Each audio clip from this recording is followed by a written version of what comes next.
అది రామాయణ మహాయుద్ధం భీకరంగా సాగుతున్న తరుణం శ్రీరామచంద్రుని సారథ్యంలో వానర సైన్యంతో విజృంభిస్తూ లక్ష్మణ స్వామి తనతో పోరాటం చేస్తున్న రావణుడి కుమారుడు ఇంద్రజిత్ తలని బాణంతో ఒక్క వేడితో వేరు చేశాడు.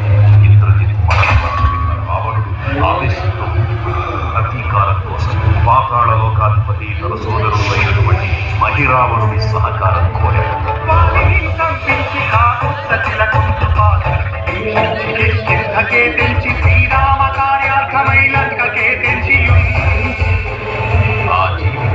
మకరధ్వజుడు అనే మహాసముద్రాన్ని దాటుకుంటాడు.